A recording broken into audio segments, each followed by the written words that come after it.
صحابہ اکرام ایک مرتبہ بیٹھے ہوئے قیامت کا ذکر کر رہے تھے جو رسول اللہ صلی اللہ علیہ وسلم عرفات سے آئے، ہمیں ذکر میں مشغول دیکھ کے فرمانے لگے، قیامت نہ قائم ہوگی جب تک تم 10 نشانیاں نہ دیکھ لو: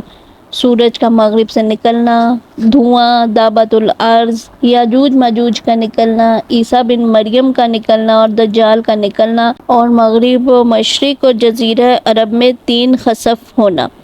اور ایک آگ کا عدن سے نکلنا جو لوگوں کا حشر کرے گی، انہی کے ساتھ رات گزارے گی اور انہی کے ساتھ دوپہر کا سونا کرے گی۔ دابۃ الارض 3 مرتبہ نکلے گا، دور دراز جنگل سے ظاہر ہوگا اور اس کا ذکر شہر یعنی مکہ تک نہ پہنچے گا، پھر ایک لمبے زمانے کے بعد دوبارہ ظاہر ہوگا، یعنی پہلی مرتبہ وہ مکہ تک نہیں پہنچ پائے گا۔ جب دوسری مرتبہ ظاہر ہوگا تو لوگوں کی زبانوں پر اس کا قصہ چڑھ چکا ہوگا، یہاں تک کہ مکہ میں بھی اس کی شہرت پہنچے گی۔ پھر جب لوگ اللہ تعالیٰ کی سب سے زیادہ حرمت و عظمت والی مسجد حرام میں ہوں گے، اسی وقت اچانک دفتر دابۃ الارض انہیں وہیں دکھائی دے گا۔ رکن و مقام کے درمیان اپنے سر سے مٹی جھاڑ رہا ہوگا، لوگ اسے دیکھ کر ادھر ادھر ہونے لگیں گے۔ یہ مومنوں کی جماعت کے پاس جائے گا اور ان کے منہ کو مسئلے روشن ستارے کے منور کر دے گا۔ نہ اس سے بھاگ کر کوئی بچ سکتا ہے، نہ چھپ کر، یہاں تک کہ ایک شخص نماز شروع کر کے اس سے پناہ چاہے گا تو یہ اس کے پیچھے پہنچ کے کہے گا اب نماز کو کھڑا ہوتا ہے، پھر اس کی پیشانی پر نشان کر دے گا اور چلا جائے گا۔ اس کے نشانات کے بعد کافر مومن کا صاف طور پر فرق واضح ہو جائے گا، یہاں تک کہ مومن کافر سے کہے گا اے کافر میرا حق ادا کر، اور کافر مومن سے کہے گا اے مومن میرا حق ادا کر۔ ایک روایت ہے یہ حضرت عیسیٰ علیہ السلام کے زمانے میں ہوگا جب کہ آپ بیت اللہ کا طواف کر رہے ہوں گے۔ صحیح مسلم میں ہے سب سے پہلی نشانی جو ظاہر ہوگی وہ سورج کا مغرب سے نکلنا اور دابۃ الارض کا ضحیٰ کے وقت آ جانا،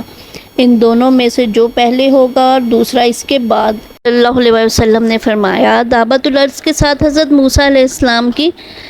لکڑی ہوگی، حضرت سلیمان علیہ السلام کی انگوٹھی ہوگی، کافروں کی ناک پر لکڑی سے مہر لگائے گا اور مومنوں کے منہ انگوٹھی سے منور کر دے گا، یہاں تک کہ ایک دسترخوان پہ بیٹھے ہوئے مومن اور کافر سب ظاہر ہو جائیں گے۔ کافروں کی ناک پر انگوٹھی سے مہر کرے گا اور مومنوں کے چہرے لکڑی سے چمکا دے گا۔ ابن ماجہ میں بریدہ رضی اللہ عنہ سے روایت ہے مجھے لے کر رسول اللہ صلی اللہ علیہ وسلم مکہ کے پاس ایک جنگل میں گئے، میں نے دیکھا کہ ایک خشک زمین ہے جس کے ارد گرد ریت ہے، فرمانے لگے یہیں سے تو دابۃ الارض نکلے گا۔ بریدہ رضی اللہ عنہ کہتے ہیں اس کے کئی سال بعد میں حج کے لیے نکلا تو مجھے لکڑی دکھائی دی جو میری اس لکڑی کے برابر تھی۔ حضرت ابن عباس فرماتے ہیں کہ اس کے 4 پیر ہوں گے، صفا کی گھر میں سے نکلے گا، اس قدر تیزی سے خروج کرے گا جیسے کوئی بہت ہی تیز رفتار گھوڑا ہو، تاہم 3 دن میں اس کے جسم کا تیسرا حصہ بھی نہ نکلا ہوگا۔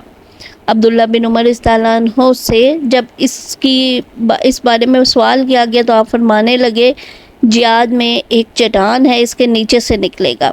میں اگر وہاں ہوتا تو میں تمہیں وہ چٹان دکھا دیتا، یہ سیدھا مشرق کی طرف جائے گا اور اس زور سے چلائے گا کہ ہر طرف اس کی آواز جو ہے وہ پھیل جائے گی،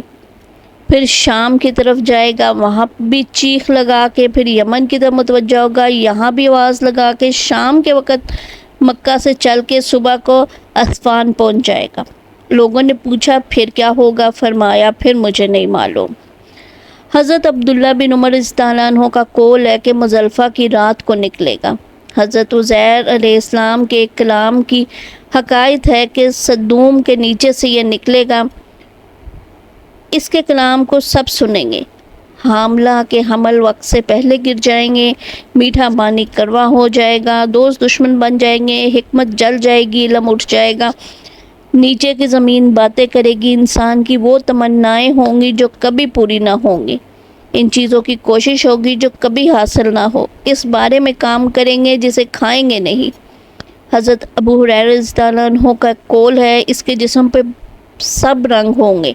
اس کے 2 سینگوں کے درمیان سوار کے لیے 1 فرلانگ کی راہ ہوگی،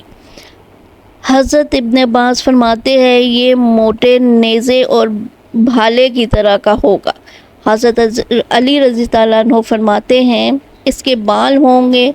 کھر ہوں گے، داڑھی ہوگی، دم نہ ہوگی۔ 3 دن میں بمشکل 1/3 باہر آئے گا، حالانکہ تیز گھوڑے کی چال چلتا ہوگا۔ ابن زبیر کا قول ہے اس کا سر بیل کے سر کے مشابہ ہوگا،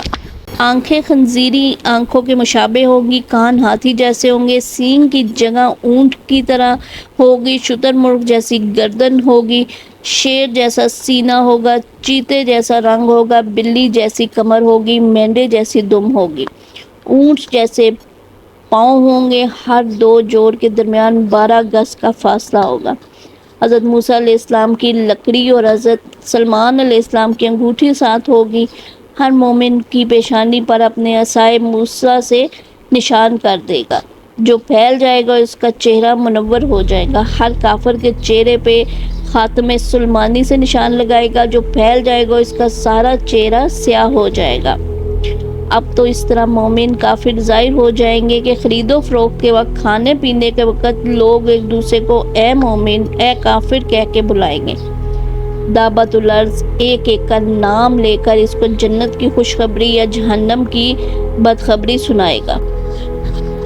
یہ ہیں قیامت کی نشانیاں۔ اللہ تعالی ہمیں اس سے پہلے نیک عمل کرنے کی توفیق عطا کرے۔ اس کا یہ تفسیر ابن کثیر سے آپ کو دعوت الارض کا سارا جو حلیہ ہے وہ بیان کیا گیا ہے۔ میری ویڈیو کے ساتھ جڑے رہیے، چینل کو لازمی سبسکرائب کر دیں اور ویڈیو کو لائک کر دیں۔